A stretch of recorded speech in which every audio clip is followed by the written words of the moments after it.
No, I thought your mama was going to be all right. Be happy. I know I could have done better. But you got to decide. You want to be somebody or not? I've been doing real good. I just had a down month. I got an interview tomorrow, Mom. Otherwise, Oh, you know me. I always land on my feet. Don't look at that. Come on. Don't you look at you. Look at me. You look at me. You let her get away with this every time. I told you that I would do better. You always say that. You're lying. I always try. You got to think about these kids. What do you think I've been thinking about since I was 18 years old, huh? Never had a life where I wasn't thinking about the kids.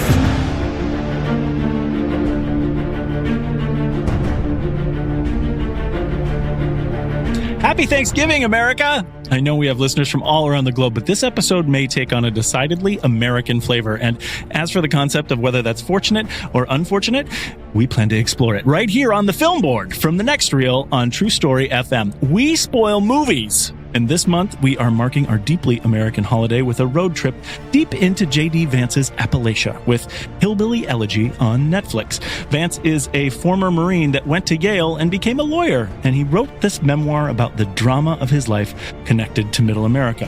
Ron Howard directed the movie, and it stars Glenn Close and Amy Adams. At the next reel, when the movie ends, our conversation begins, and you can get in on our conversation by connecting with us on Discord. We host a fun and fabulous server there that serves as a platform for discussions about all our shows and other entertaining factoids and debates from the entertainment industry as a whole. Joining us there will connect you to the raucous film fans that are from around the world that I mentioned in the intro.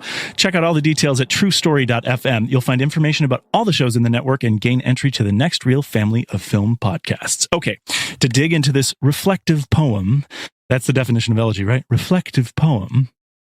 About the homes that we've all left behind. Let's start by introducing our hosts and where they grew up. Where would your dramatic road trip take you, Pete Wright?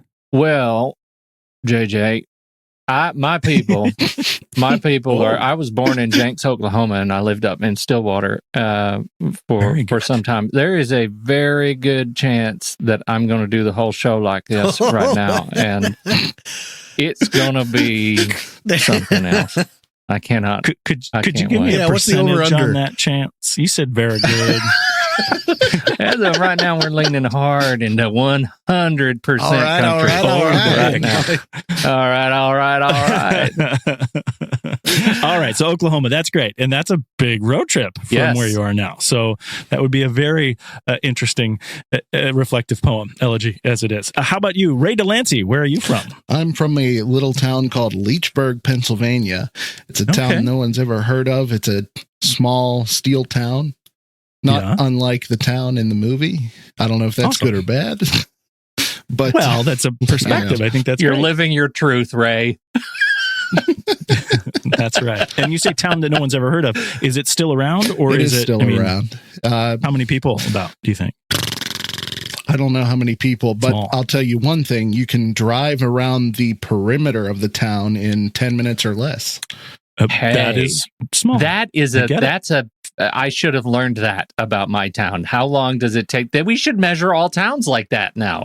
That should be on the front sign of like population this and perimeter drive colon this. That's right.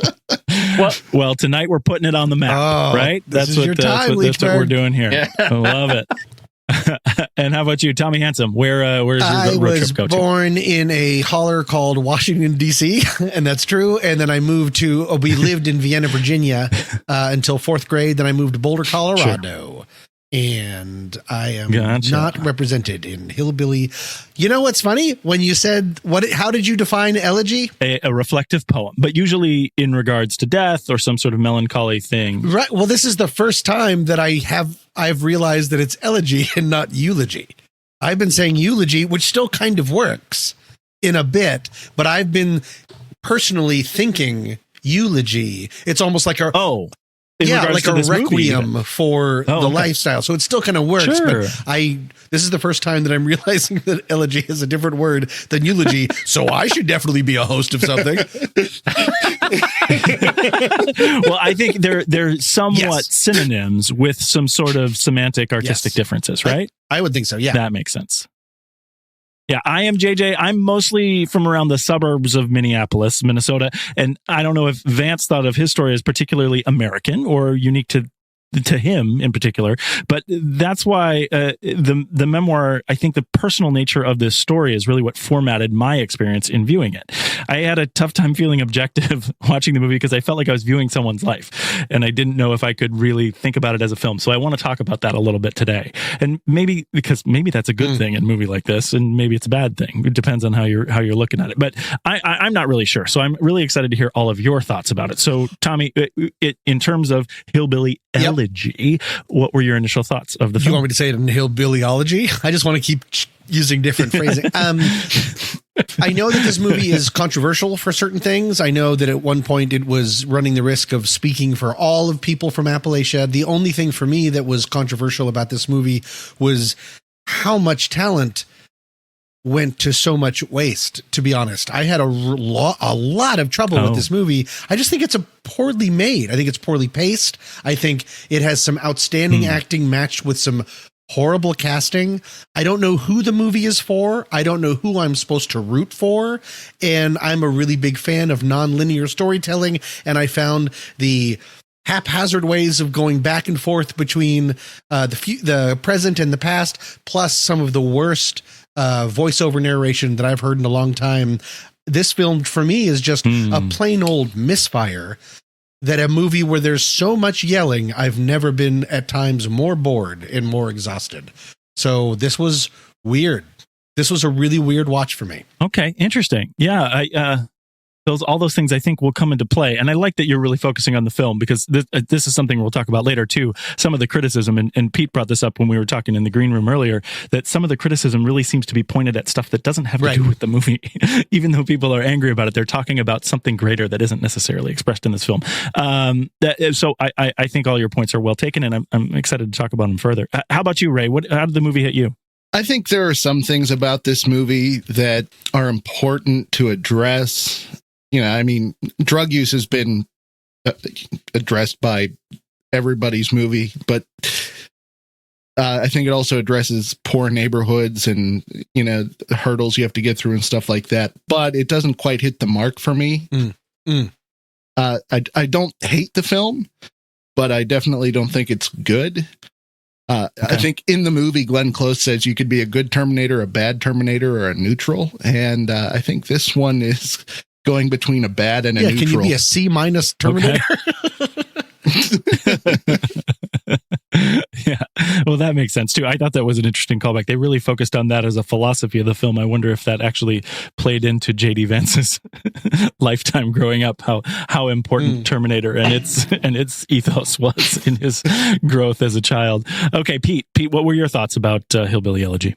Well, I think you guys have really covered it. And, you know, what you and I were talking about before we started the show, that this whole idea that of all the criticism that I've read of this movie, very little of it seems to be about the movie, right? And so much of it is about, you know, what arguably is the memoir of J.D. Vance, which I have not read, but I'm not in a position to critique this man's life and his experience. And so I won't do that, right? I'm not into that. Sure. I feel like there was an additional opportunity here with this movie to take on to take on a little bit of a, or at least weave in a more compelling narrative between, you know, his world, the rich and of the rich and the Yaleys, and the world of the law, and the so many forks. Yes, and I did learn the B and the D trick. That was fantastic. That was news to me, I'm sorry to say. And so I just feel like this movie is a lot of missed opportunity. And I agree with Tom on everything else. It was a sloppy experience for me as a film. It was incredibly disappointing in terms of what the film seemed to be afraid to cover, afraid to talk about. And that I am saddened to say feels like a Ron Howard experience to me. Oh. Well, those are strong words. That's something to talk about too. I think, for me, it's interesting. It sounds like all you guys are somewhat on the negative side of this. I think for me, I felt really neutral, right? So addressing Ray, what you were talking about, this sort of neutral thing. I unfortunately probably was the opposite of how we usually use the word spoiled. I was spoiled by reading some of the criticism early for this, so I found myself kind of defending it a little bit when I was watching it, in that nothing about the film really made me angry. It felt like I was actually kind of caught up in the drama that I found to be, we'll talk about maybe the concept of tough but real that was here in terms of addiction and in terms of family drama. I talked about it just before we jumped into this, about how it was hard for me to feel objective. I think I as an audience member felt that kind of pressure, like you're talking about, Pete, of like not wanting to criticize JD's life. Like, if this really happened, then, did he make this part of his memoir because he was remembering it? And I don't know if that's the case, but I found myself kind of doing that. And so nothing in the movie made me angry. I don't think it's a movie I'm going to recommend to anyone, but I didn't find it so terribly made, because I thought that some of the interchanges were loaded with some sort of energy, and I thought that was enough. It's not a movie made for me, and when I've talked to people about it since I watched it earlier this week, I have not told them to see it, because I don't think there's anything here really, except for some interesting performances and some deep things to talk about. So let's, before we go into it further and get into some of those talking points, let me try to make a quick synopsis of the film. Last month we watched The Trial of Chicago 7, and I felt like that was the easiest synopsis to recreate yet, but maybe there's something to this sort of based on a true story thing, because this one feels really straightforward as well.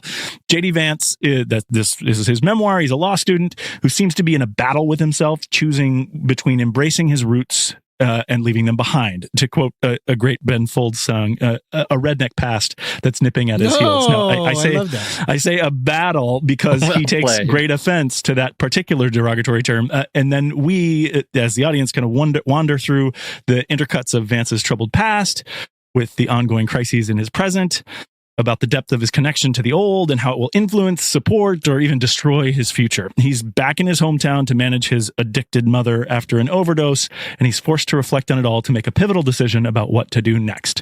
Now, I don't think that's reductive in any way. Is there something that maybe should be additionally mentioned in what this story is? Because, again, it's his memoir and this sort of choice to be told. I think there's just one piece, and I think for me it's Amy Adams and the story, because there is a B story, right? That is her journey through addiction, told largely through flashback, but it is where those intertwine that make the sort of memoir part. But I think she deserves, like, mom's career addiction demands just a little bit of nuance. Yeah, I think so. And I think that's sort of key to the development here, and thinking about maybe an addiction as a theme, right? And the idea of breaking free from addiction, and then doing it in a sort of metaphor for the way that JD Vance is breaking free from this past. I mean, that's potentially pretty interesting here as we get into the story. Yeah, because make no mistake, this is a Get Out movie, right? This is a Get Out. Every character in here is trying to get out of their circumstance in some way, shape, or form. Right. And that's what makes some of what I read about the. I'm sorry, I'm jumping in. I shouldn't. I should. Get in there. Well, I get frustrated because some of what I've read about that I think makes the memoir seem interesting to me is that JD Vance talks about his experience when he goes to Yale and starts to use his background as a way to stand out, right? That is a way for him to kind of be something different in a universe of same. And this movie is incapable of communicating on that level. Like, he walks around with so much shame in his life that he almost doesn't feel like a human being anymore. He's not getting, I just don't get enough of the sort of joy that I feel like I get in the pictures of him that are careening by the closing credits. Like, that's not the same guy that I see portrayed in the script. The whole thing starts with this largely by the rest of the movie irrelevant part of my people in the holler, look at me in the swimming hole, all of this stuff. We never go back there. We never go back there. This movie doesn't have a center. This movie doesn't have a place. And yet it's constantly saying things. It's throwing things at us like hill people. I'm sorry. The line of hill people care about their dead or whatever that was. I was like, do they really call themselves hill people? That sounds like rich people. Do they? Okay, that here's sounds the like forks to me. But exactly what you're talking about. But one of the points that I'm trying to make here is that a lot of the criticism I see is this kind of concept of autobiography versus based on a true story versus fiction. If they are really cherry picking, which I would kind of like to make the point of the waterhole and all this stuff, if they're cherry picking from this memoir, that's an issue in and of itself. But the concept of hill people, if that's something that really happened, then isn't it? I mean, do we believe that they really call themselves hill people? Because if we don't, then we're saying that the autobiography is not.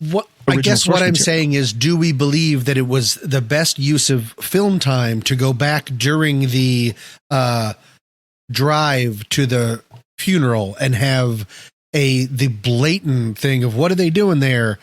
Because he's the only person that doesn't ever know what things are going on. He's weirdly an audience surrogate from the place where he's there from. So he's learning along with us, even though that's where he was born and that's the most important place and that's his people.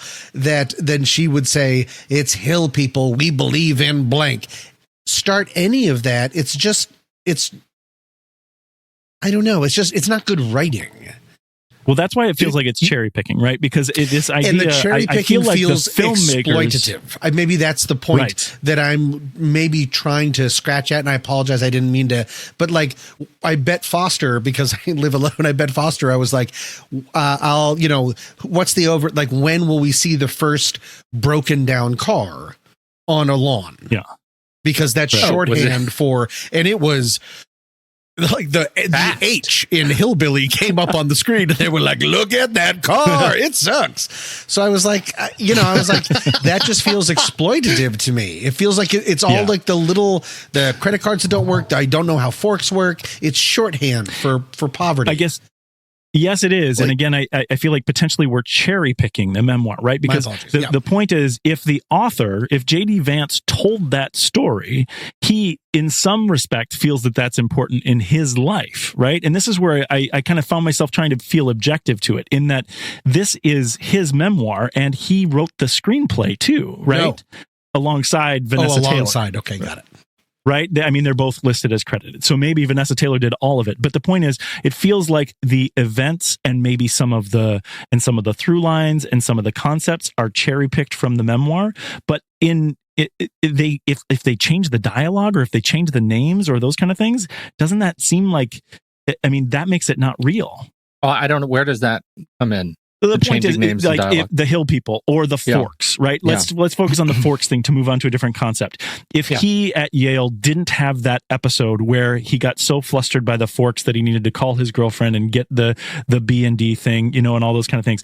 If that wasn't real, then is this an autobiography? But do we know that it wasn't real? I guess that's what I'm trying to understand. I don't know if we know, but the point that I'm trying to make is, what do you believe as an audience member when you watch it? If you believe that it's real, then it's him telling his story, and there's not really something to be said about choosing it for the film unless you're just cherry picking the memoir. If you don't believe that it's real, then you really can have an objective criticism of what they've chosen to create. And I feel that I can have an objective criticism to either option, but I want to hear from Pete. Yeah, I do too. I agree. I do too. I think the challenge that I have is to Tommy's point, like when you start out and you are in the hill country of Appalachia, right? I mean, you're there and you're there's the creek and you're going to go float in the creek and you're going to get beaten up by some other people who don't have shirts on and you're going to find a turtle. He's doing the voice. Okay.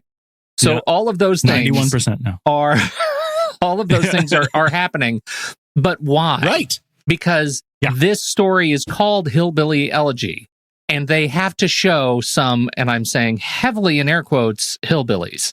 And so then we go back to town, and now the rest of the movie we're in town, and it's a story of addiction and poverty. And I didn't need the hillbillies at all to satisfy my experience of with these people. Like this is a pick a lane movie, and without a lane, it just jumped all over the place. And I think they used some crazy, just like absolutely uninspired flashback tools to get us through time in ways that make no sense to me. And I found that, and I think that's a symptom of the larger story, which is they didn't know what they wanted to do with this movie, and so they tried to do everything. And that's where the movie falls apart. That would give a little bit of credence to my complaint in my beginning when I said I don't know who to root for. I don't know who. Exactly. The story has no center. I don't know how to root for. I don't know who the most sympathetic character, I guess, is Mama. But she has, I disagree. And Glenn Close is Glenn Close, and an irascible grandma is a very easy character to deeply love and appreciate. But yeah, that's an interesting point, because we start the movie with, these are my people. Why can't I be with these people? And then the rest of the movie is, get me away from these people. Let me tell you how important these people are, that after the first 3 minutes, we're never going to see them again. Right. To answer your question, JJ, I found a lot of the hillbilliness that wasn't portrayed by the character of JD to be believable. You know, I believe, first of all, the one thing that really sticks out to me as far as the hillbilliness of this movie is that scene where the sister is washing dishes and she's washing all the plastic forks. Yeah, absolutely. You know, I can't tell you how many times in my life I've seen that happen. And the way they live, they're not in hillbilly country anymore, so to speak. They're not in Kentucky. They've moved to Ohio, but they're still, JD is still being raised by people who were brought up hillbillies, rednecks, whatever term you want to use. His hillbilliness, if that's what you want to call it, I called into question so many times during this movie. One scene in particular that really made me do a double take was just prior to he and his mother going to the card store. And he's sitting on the porch playing Magic the Gathering. Right. That's what he was doing. That was so funny when she said, "You want to get your football cards?" In my head, I was like, "No." He absolutely does not. He wants more magic cards, right. Football cards. That was so weird. And then he went into one of his patented JD, we need to move the plot forwards, have him run into something. Again, so I hear all of that. And I think that what we're talking about really is, why are they telling the story? Or what story are they trying to tell? Really, because we don't get that. But but if we drop all of the necessary symbols of poverty that may or may not have been in the memoir, it's the story of JD leaving poverty behind, right? And what it took, his memories and what it took, it's his memoir. So again, it's the kind of thing of, yeah, they never showed those people again, because really they're talking about leaving all that. And it was a process of the early part of his life being with those people, and then going to this other thing, and then dealing with the addiction and dealing with the power. And then finally, you know, this is jumping way ahead, but getting to the point where he makes the decision to say, I'm not bound by this past anymore, and I'm moving forward. I think I found that to be, again, this is maybe moving into this concept of tough but real. Right. It's a movie that is filled with really intense drama. Tom, you talked about this at the beginning. Everybody's yelling all the time. It's a constant "we hate everybody" kind of thing, which is something that's desensitizing. It can get boring for some respect, but I found that the things that they cherry picked from his memoir in this felt very real to me. And I, as I experienced them, especially in terms of the addiction, they felt very accurate in the way that someone dealing with an addicted family member, a parent in particular, probably has to go through. That's the problem, though, JJ. And that I found myself, like, there were moments in JD's storyline that I agree with you, and I feel like that there was a pivotal moment when he watches Mama. I think her name was Carl. Go ahead. There was that sequence where she gets the Meals on Wheels, and splits it in half, and then we get montage of him doing better, making something of his life. Yeah, it's like the transformation happens. I found that deeply emotionally connective for me. I thought that was really a great sequence, and I just got a lot of joy out of it, which was because I spent most of my life feeling like most of my experience with the movie feeling like I'm in a whiplash state. the problem that I have more than anything is I think Amy Adams has shown in this movie that she is capable of telling an addiction story, of living central to an addiction story and doing something with great power. And I regret that she ended up in this movie where she's like a B story in the Hillbilly memoir, because it does a disservice to his mother, leaving her as sort of just a piece of this larger experience. And that has to do with the source material. Because I totally agree with you that her story is important, but I bet, and again, I haven't read it either. I think one of our hosts, Steve Sarmento, actually has read it. And he couldn't be with us tonight because of the holiday. But, but that would be really interesting to see what relevance that B story has when JD talks about his own life. Because what we're left with here is an idea of what was important in the memoir. And from what I'm hearing from you guys, those ideas that they chose were misses. They were whiffs. And especially what you're talking about here, Pete, in that we don't see enough of this important character, it wonderfully played by Amy Adams. And I feel it wasn't wonderfully played by Amy Adams, unfortunately. Oh, really? Oh, talk about that. Or she did a great job and they cut out all of the middle parts. She's a light switch. She's either loving or completely raging at the light. So, and the weird thing for me about that, to go back to what I'm going at, is that that's tough but real when talking about addiction. Mm-hmm. That's exactly what my experience in my own life and my experience of working with other people who have dealt with addiction, that's what they deal with. And that's sort of the schizophrenic nature of what happens to kids when they're around addiction is exactly dealing with that. Do the card store, then get in the car, then have her threaten to kill you and deal with that fear and then all that stuff. That all stuff felt very tough but real. I think that she did a really good job with what she was given, but I think that the writing was a little bit sloppy with her character, because I think it's safe to say that she is supposed to get a little bit of our sympathy, but the way I think she's absolutely supposed to get our sympathy, but that's the problem. But there's nothing there. There's nothing that we're given that makes me want to give her any. That's exactly it. And I felt like that too, Ray, that at the end, if this movie was capable of any of that sort of nuance, I would get to the end of this movie and I would be slapped in the face by that emotional realization that I suddenly feel sympathy for her, right? Like that suddenly it hits me that, my God, she contains multitudes. And right now, what I've been experiencing with her is that she is in a rage state, or that sort of, or she is in a vegetative state, or she's in a drug state, or whatever she is, and we get to that point where he comes into the hotel room and she's trying to shoot up in her ankle and he flushes it down the toilet and there's that fight on the thing. And she turns around and says, "Stay with me." Like that should have been a moment, and it was, and it was empty. So my point was, this is interesting because my perception of the film was exactly the opposite, is that we're not supposed to feel sympathy in that moment. For JD, this is the moment that clearly he finally gets to break free. This is the elegy. This is the reflective poem of, I've been giving this woman sympathy her whole life, and now I finally realize that I can let go. And that's when I talk about this end decision. For me, and maybe you guys remember it in a film like this before, but we go through all of this emotion with him, and then he chooses to leave her. Right. That felt really new for me. I didn't expect the whole movie. I thought he was going to be trapped by this. But let me tell you why that was empty.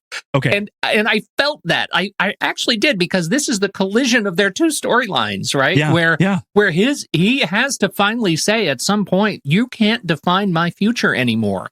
Yes. And we have to have a moment where he leaves.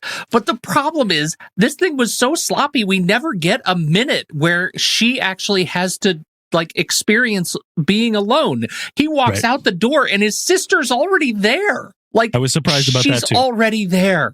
Yep. It sucks the oxygen out of that scene. And I think it makes it more empty. We don't get a chance to experience grief. And it's, if you're not sympathizing with her, if you don't see through her anger, it was a little too calculated for me. that she would go from, she was always at 10. So much of the movie is always at 10. And she would go from, I didn't feel sympathetic from her because I didn't see the pain past the anger until she was then screaming pretty much literally, I'm in pain also. It was all just on the surface. And so therefore the idea of him finally leaving her behind, I was ready for him to do that from scene 1, and little sloppy, really quick flashbacks of like, I've got you a balloon and here's some of my pie. Like, that's not going to cut it because you didn't give us any of those. You spent time having Mama talk about Terminator instead of giving us real time between the two characters that matter. Well, that's because this movie mistakes real time as Mama talking about Terminator. Right. That's definitely true, and I agree with that. And I think for me to answer you guys' point here is that it's his story, right? And this is why I made apologies for it. In that while she could have been a more complex character, there could have been more to what she was doing there. This is his memoir. So I made the apology in that scene for that instance. Pete, I totally agree with you that the fact that his sister was right there when he left, that sapped the moment of its stakes. But that's where then I make that apology for it's a memoir. If that really happened, how can I say that that's not real? Right? When you keep bringing up the memoir, the only thing I want to say is they didn't have to make the movie. Just because he wrote a memoir doesn't mean, well, they had to make the movie, so they did the best they could. They made the choice to say, this is cinematic. And it is the way that it is done, in my opinion, is not. So I just don't want to always kick it back to, but it's his story, so we have to do it that way. It's just because this never had to happen. You're right. You're right in that. And that's where, we've talked about that on this show a whole lot of what based on a true story means and what creating a fictional story is, and what, and this new wrinkle for me in this is like, it was an autobiography, and he was, and this is something that he wrote, and it not having to make the movie is one thing, but when you make the movie, do you have to make it the way that it really was? In last month's conversation in the trial of the Chicago 7, we talked about the things that Sorkin changed in the script to make it more effective. And do we talk about those things as making the movie less good or better because of that? And then how was that applied here? In the trial of the Chicago 7, we had them reading all of the names of the people that were killed in the final moments of the trial, and that's not what happened, but cinematically it was very effective. So is our criticism of this film the fact that they didn't take a cinematic leap from the true life story, or is our criticism of this film that they shouldn't have made this story anyway? I don't think that they should have maybe made the story anyway, and the stylistic choices didn't work. Whereas Sorkin jumping through different people saying, and then someone in the crowd said, and then someone in the crowd said, if you go back, he writes like he directs now like he writes, which I love. It's very cinematic. A lot of the scenes felt like, let's put them all and then shake them up. Some of the cuts between different times were either, for me, so on the nose of, and I wonder where Mama did get that cup. And then we'd go back and she'd be like, I got a cup. Granted, that's a very big, stupid overstatement, but like so on the nose or so just haphazard at times. It also made it tough to really feel JD's development. JD's sort of follow his story as something to be sympathetic of. Same with Amy Adams. She's a nurse. Now she's a drug addict. Why? Yeah, because she was both. She was this. But then she was a drug addict because of the dad. But then here, let's talk about the dad over here. It's very, that kind of nonlinear storytelling I love. This felt like a real misfire for me. Yeah, I think that, I guess the point that I keep trying to bring up when I'm talking about the memoir is that, are we angry with the movie? Is some of the criticism of the movie because they didn't take any cinematic leaps and they were too close to the real story? And we don't know, right? Because none of us have read the memoir and none of us have lived JD Vance's life. But potentially that could be something that's happening here. And that's the point that I want to. Yeah, and I get that. I absolutely, I'm telling you, man, I get that point. I really do. And I think my problem is still, this is a movie that is terrified of making choices. Yeah. And that I feel like I can say, right? I can say that without having read the memoir. It's not a well-constructed film. I don't know what it would look like to take a cinematic leap. I think you've said that a couple of times, and I don't know what that looks like. But what I can tell you is that I think I could have been really satisfied looking at JD's life linearly, growing up, being born, a child in a small shotgun shack on the edge of a riverbank in the creek.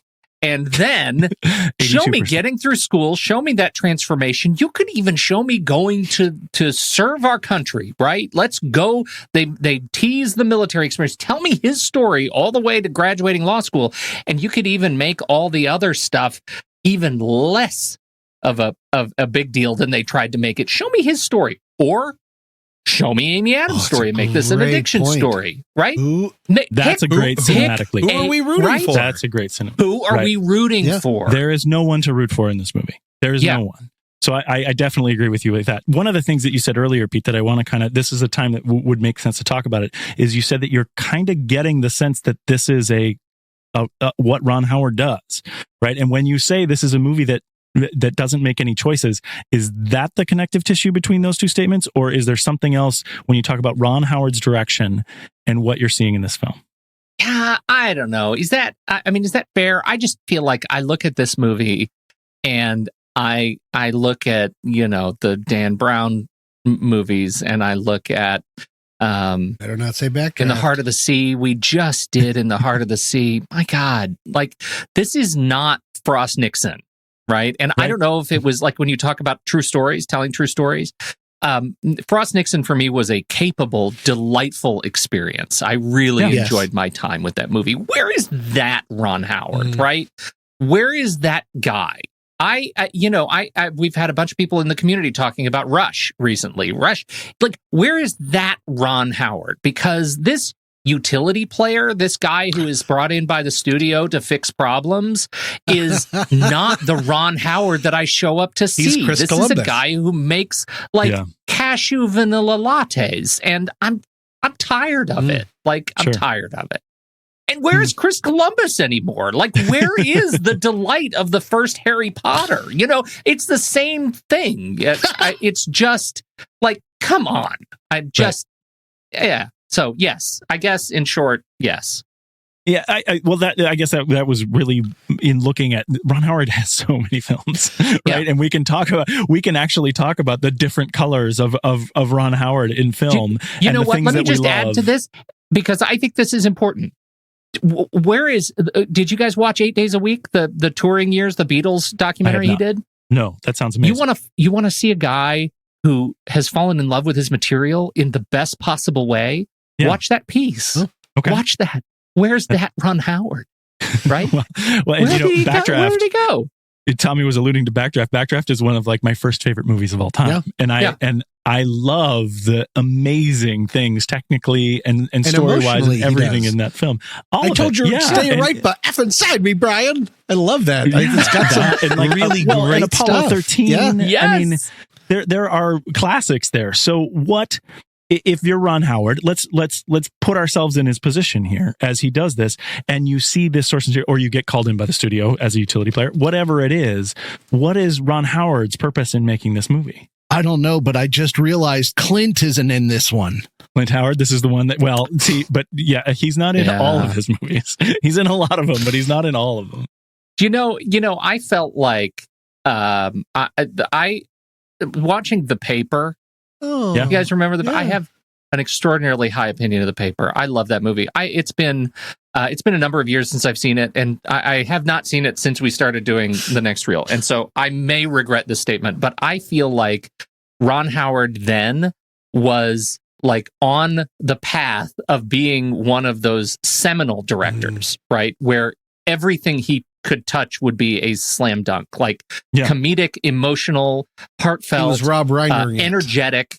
He was Rob Reinering it. Okay, he was Sorkining it. I mean, there's a lot of sort of that fast paced kind of newspaper walk and talk stuff going on there, and I feel like that is a sad statement on where things have gone.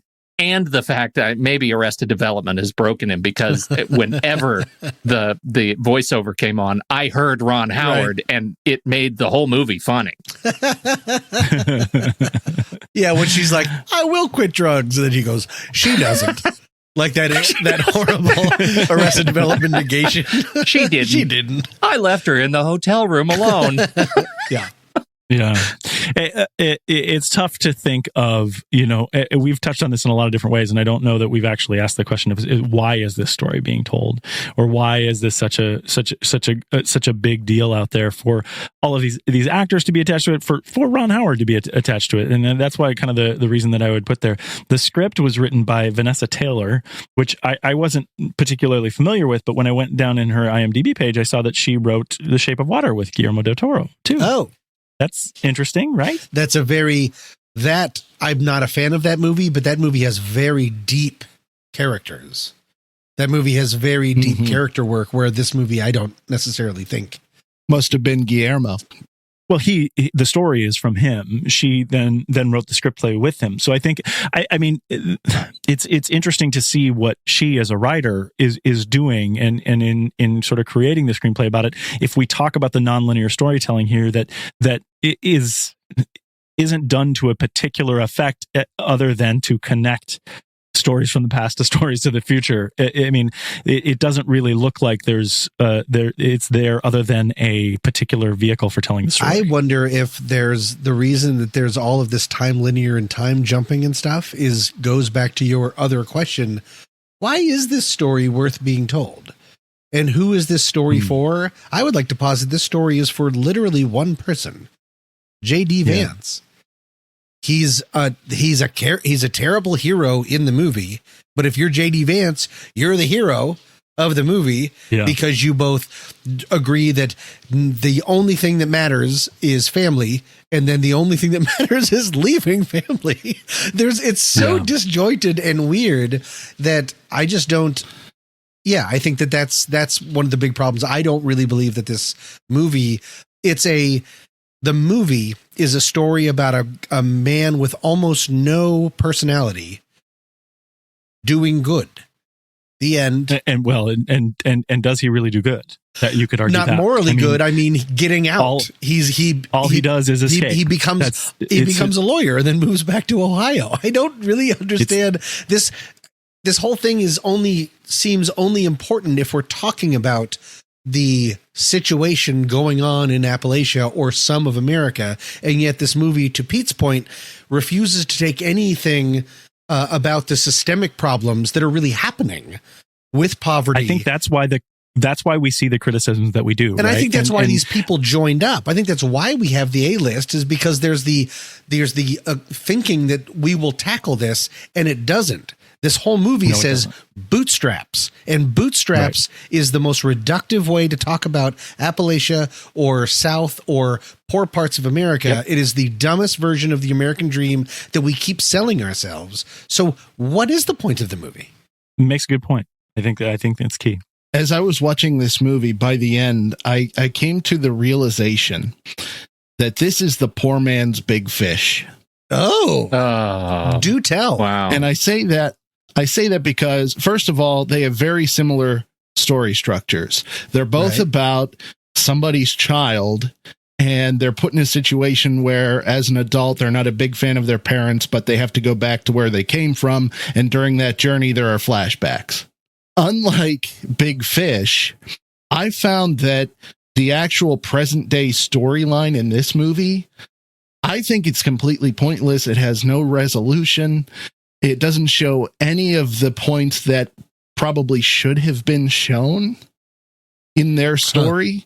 Like, one of the biggest kicks in the groin to me was the fact that we got that little subtitle at the end of the movie, that caption that said, "Mom's been sober for 6 years."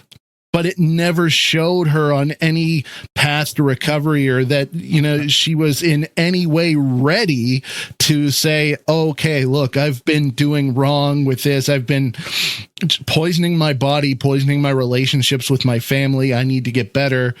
There's no growth whatsoever. There's nothing between these characters that shows that anything is changing. Because it was just about just the hard parts.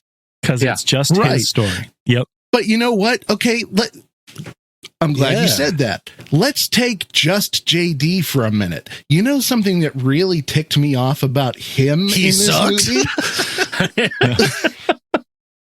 Okay, why does he go back to live with Mema? Because he's supposedly getting in with the wrong crowd. He's not doing well in school. Is living with mom isn't a good environment for him. Okay. Let's go back to a scene in the movie where they move in with mom's boss, she's now married to on a whim. The anesthesiologist, or Ken, what was do you want to get high scene? And yes, do you want to get high scene? The kid takes JD down into the basement where his dad's weed stash is and says, "Hey, do you want to get high?" What's JD's reaction? JD's reaction is all he gets like really fired up. He's like, "Dude, my mom's a drug addict and you want me to do this? It's a gateway drug. How dare you? Why do you want to do this?" The next time we see JD, he's all pally with all these kids, and he goes with them to deface this business that the one kid gets fired from, and then he's hitting a bong. Where the hell did this come from? I will just say again, my excuse for that is tough but real. That you get fingers of peer pressure from all different sides, and then eventually you fall in with the wrong person without the right kind of parenting. But also they didn't show the good. They didn't show the important parts. And you can't even blame mom for this. Like, you can't say, well, you know, mom could have gotten him interested in drugs or something. Like, no, he was always pissed at his mom. Yeah. Sorry, I keep saying pissed a lot. Now you just said pissed a lot. Great. But he was really angry with her, you know, for her drug abuse. You know, he wouldn't pee in the cup for her. You know, so obviously he didn't think that, you know, it was drugs were worth looking at from her. And he was mad at this other kid for talking about drugs. Where did this come from? My experience with addiction, that felt very tough but real. That it happens like that people try to make a stand until they have so much environment that eventually they believe that that's their only out. And I didn't need to see the change.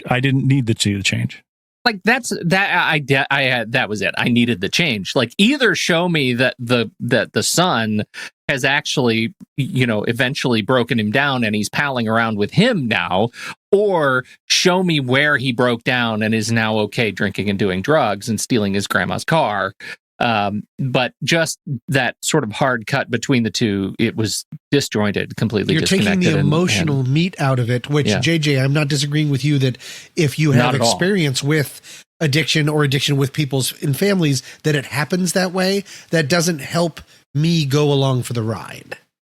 That doesn't help me. To go from A to C. I need the B to be like, do I care about that? Because I didn't find JD very sympathetic either. Yeah.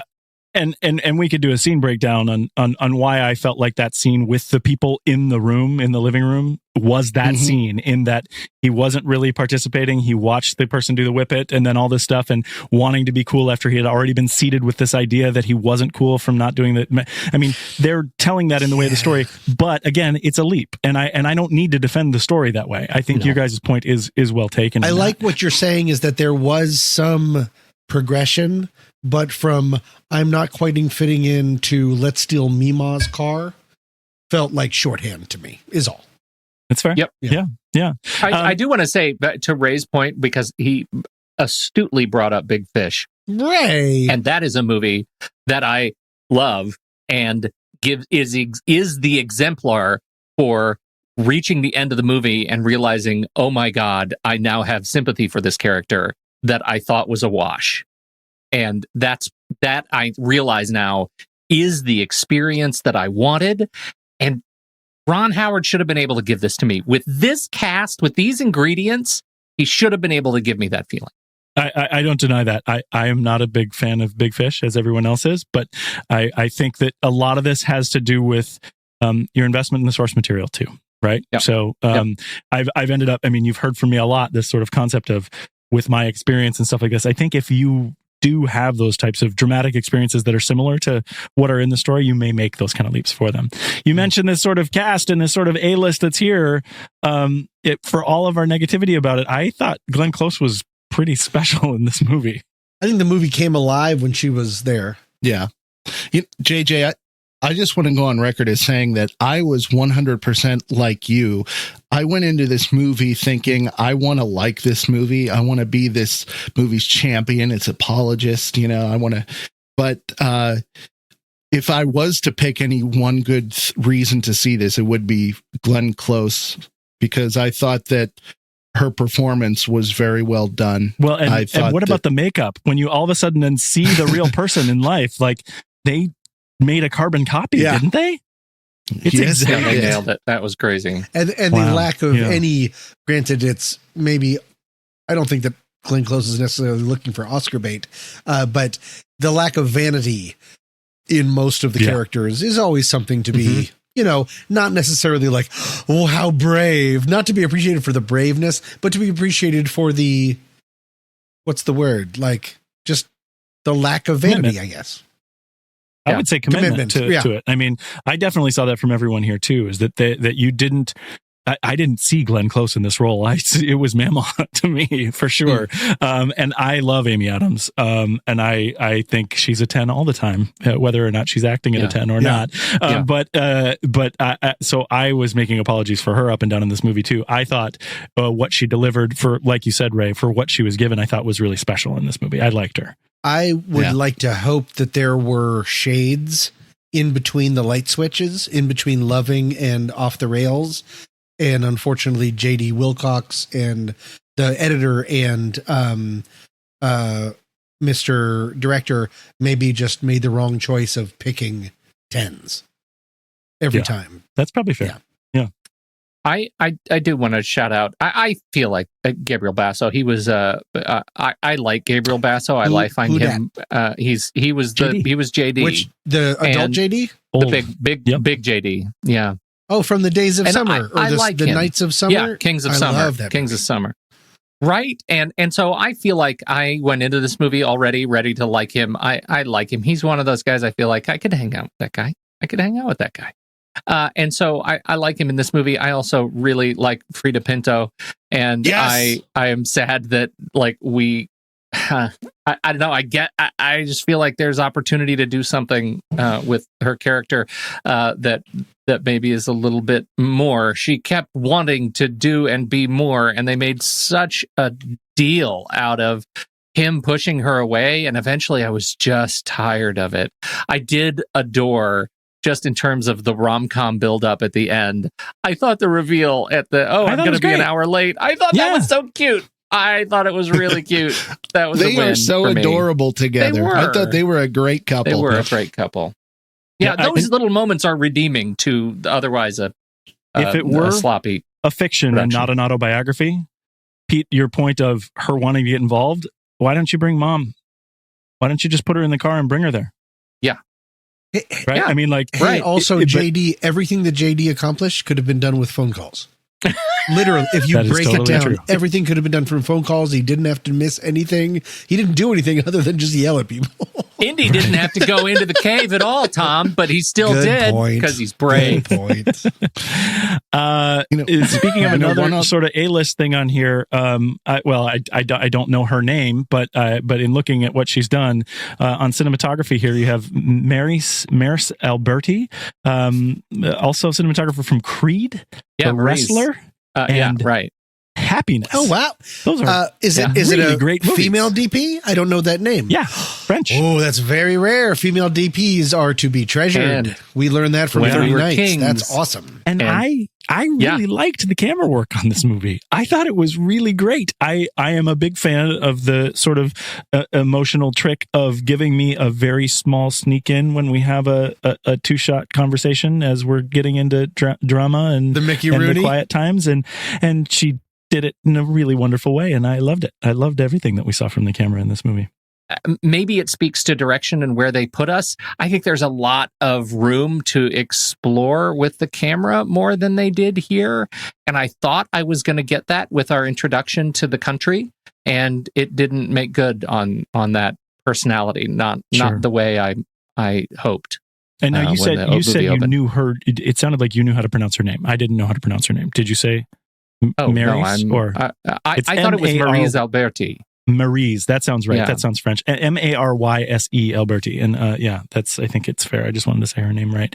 I mentioned the makeup before with Glenn Close, but it sounded like nobody had any sort of feelings about the makeup and what they did here. No, it was exceptional. I just get lost in the character stuff. There was 100% transformation, and for my excitement or my reluctant excitement about some of the Amy Adams, when they showed the character in real life that she's playing, I was like, oh my God.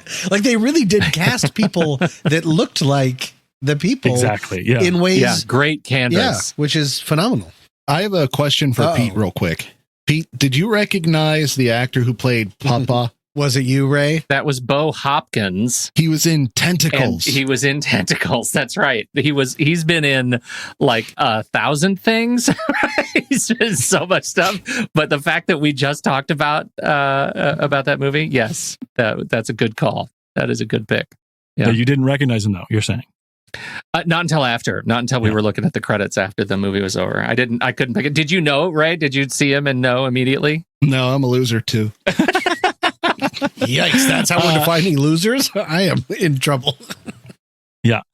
Hans Zimmer did the music on this. Is he a Ron Howard guy? I think he's a Ron Howard guy, right? Like, they work together. Isn't Hans Zimmer now an everybody guy? Like, he has this cadre of people that he is Tentacles. He just like, here, go do this. You write this and I'll get the credit for it. He's the Tom Clancy of, like, he's just farming out music. Right, sure. Right. After he broke up with Christopher Nolan anyway. I thought the music was effective for like the first halfway through, and then I did point out to myself, I was like, wait, where's the country music? Where's the Appalachian? Right. Where's the personality of it? And then that once I came to that thing, it was like, oh, I'm really annoyed because the music is telling me what to feel instead of putting me in a place. I felt like it was, and I love Hans Zimmer. Yeah. I mean, honestly, he was probably my first, because of the whole Backdraft thing, he was one of my first favorite composers as well. But I felt like it was too big in the quiet parts of this movie, and I noticed it. Yeah. And so I was like, oh, there you are, Hans. Welcome back. Right. When you're always like, hey, Hans, that's always a problem. Right. And the other guy on it is David Fleming. So you guys mentioned that he's kind of along for the ride. Hans is probably, giving some tutelage to David, and they're working together on making the composition of this one. More like tutelage. See, you nailed it. Is there anything else that you guys want to say about this movie in terms of the film before, or should we move on to sort of how it ranks against other things? I just want to point out that I said tutelage.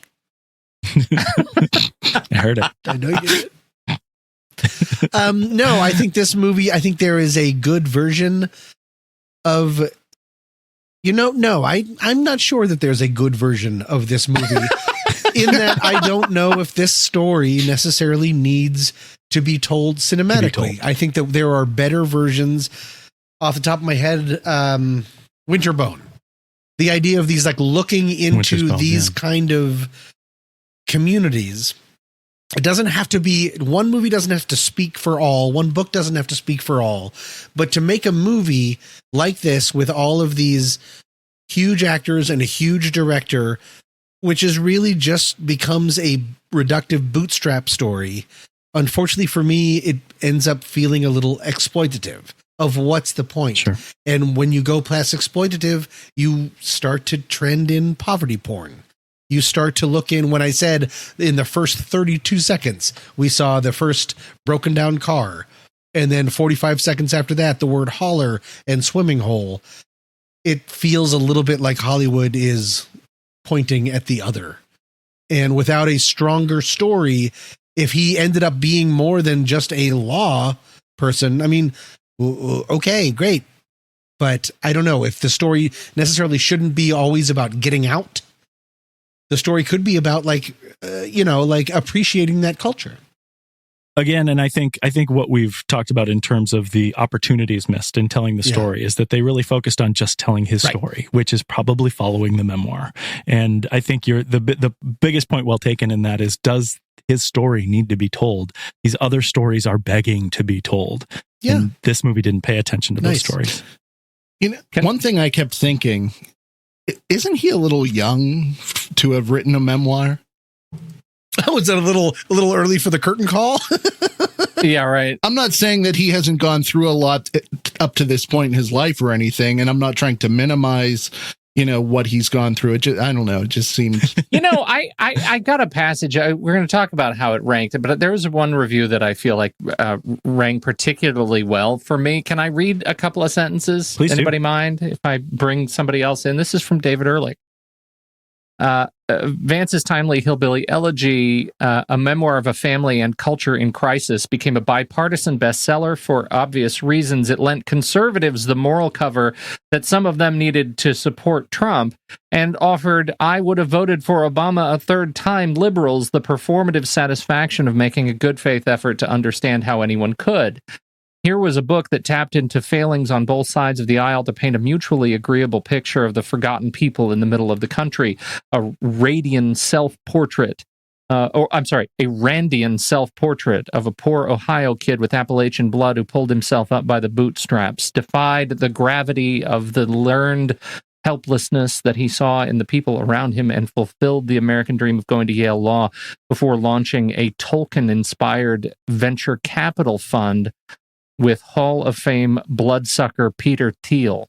God bless these United States. He worked with Yet Peter Vance's Thiel? autobiography read like a tortured account of survivor's guilt from someone desperate to justify his success and make peace their one-way transition from yokel to yuppie.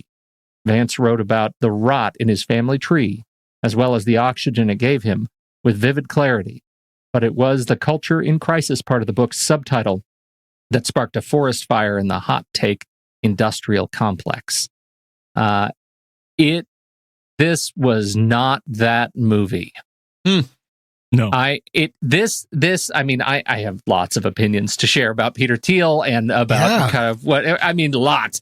But that experience of a culture in crisis is not this movie. Right. And I think this review, opening with that kind of parallel to the book on which it is based, demonstrates the central failing of not being willing to make choices, to tackle and any be brave of the meat and tackle this stuff. Right? Yeah. Right. Yeah. Right.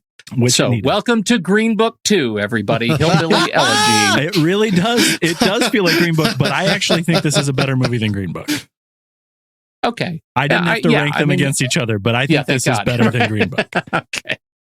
Yeah, Green Book is way low on my list. And we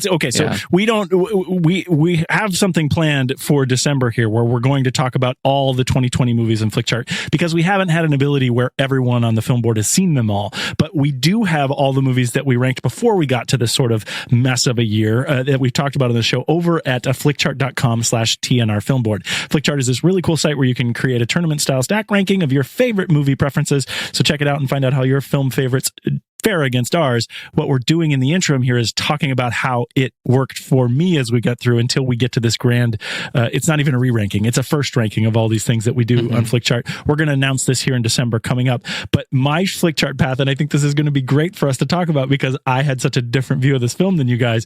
My Flickchart path is interesting. It lost to Mr. Nobody. You guys maybe didn't see that show. It's a trailer rewind movie with Jared Leto and this whole like futuristic thing. Yeah. Murder on the Orient Express. Yeah, sure. Oh, wow. Oh, okay. Yeah. So there's a little bit of dissension there. That's interesting. Lost to Kingsman: The Golden Circle. That's the number 2. Lost to Odd Thomas, which is another trailer rewind movie. Lost to The Congress, which is a really interesting movie that everyone should check out from Trailer Rewind. That's happening about intellectual property coming up. And then I had it beating Pokemon Detective Pikachu. Okay. What? See, no, I knew I'd get that for you, Pete. I had it beating Where'd You Go, Bernadette? Yes. Well, Where'd You Go, Bernadette is Where'd You Go, trash movie. I hate that movie. Right. And then I had it beating Alien Covenant as well. Everything beats Alien Covenant. I love it. So there you go. So for me, it landed at this live stream beats Alien Covenant. It's at 176 out of 243 movies for me, and that's film board movies, that's the next reel movies, and that's Trailer Rewind movies. So those are all movies that have come in our orbit in one way or another. Thank you again for doing the work of like catching up and rating all these so you can be the arbiter. That's a ton of work and movies, and I'm very impressed. Well, I mean, Andy's going to lead it, and we're going to get in. Anyone who wants to watch all the movies can participate. It's going to be really great. We're going to release it as a member bonus episode. So if you're not a supporter, become one, and you can ride along with us. Great stuff. Now, the algorithm for 176 out of 243 told me that I should make it a 1.5 stars, but it sounded, the conversation here sounded like me being really positive about this movie, but the way that I introed it really was that it's very benign for me. There's nothing that I didn't like, and I made a lot of apologies for it through and through. So for me, it was 2.5 stars right in the middle, but I did like it, so I put it there. Pete, what was your ranking of it? 1196 out of 1476, which puts it at 1 star. It should be a 1 star. And 1.5 stars. Like once we're down there, can you even see in the muck down? It's just sucking the mud is sucking your feet down in there, and you got the crawdads nibbling at your toes. There's a turtle with an injury. I feel like it has no heart. There's no heart for me over at letterboxd.com. I'm going to let it go, but. I think you accomplished 17% of the podcast in that voice, but I'm happy for every tiny point of percentages we got in that. Tommy, what was your rank? Oh, and I assume, Pete, that was a not like, by the way. Yeah, there's no like. Great. Yeah. Tommy, what was your rank? I said 1.5. It seems harsh, but I never want to watch this movie again. If anything, I'd want to watch a supercut of the Glenn Close scenes, but I found this movie just abrasive and exhausting and without a reason. So I say 1.5 and a strong like. Just kidding. 1.5, no like. And Ray, what was yours? So on my personal flick chart, it wound up at 782 out of 1397, which is a 44%.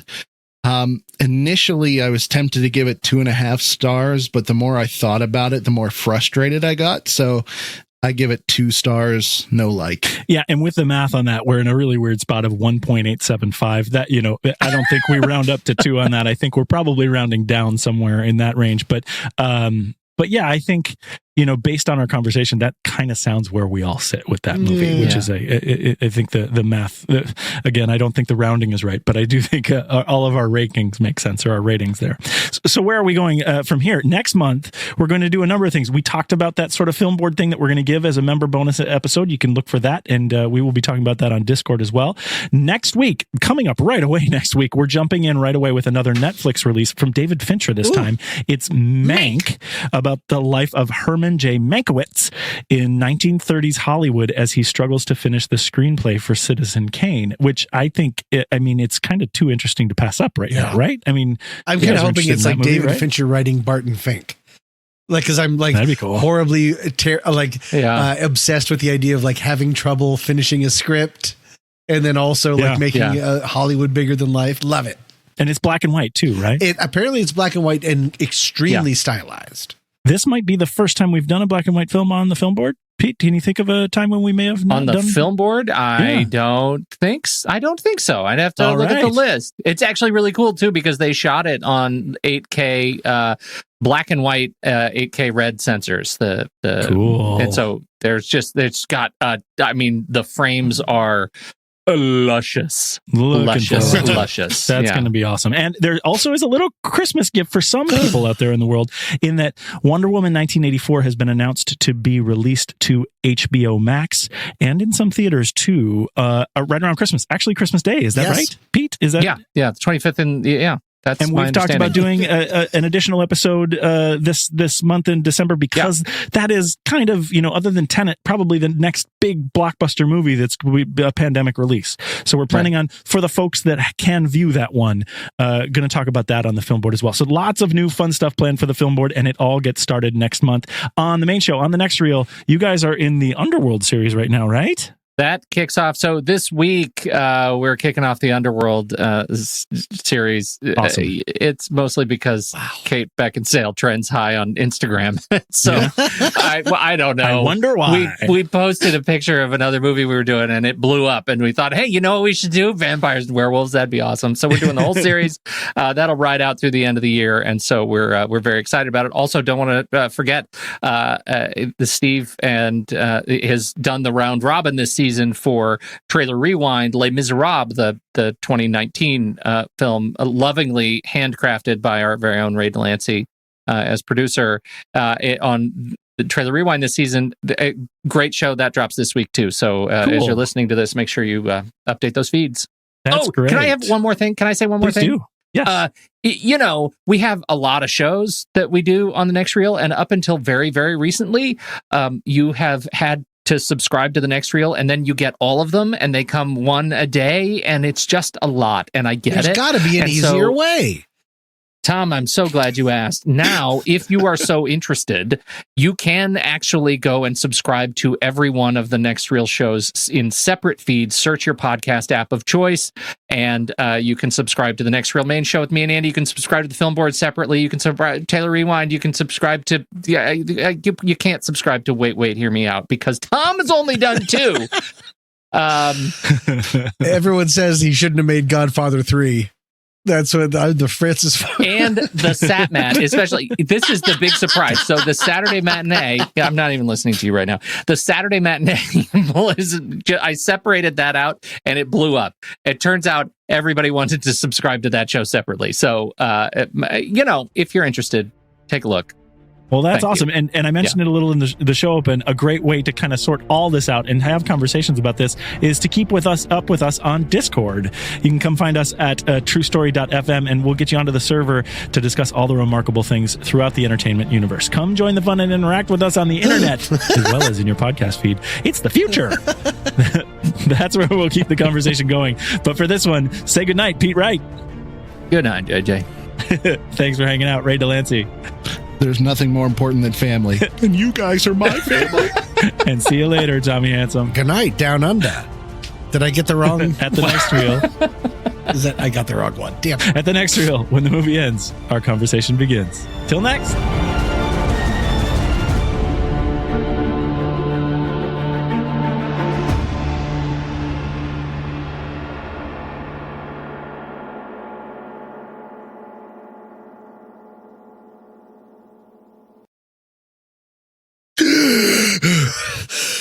I held my breath the entire podcast.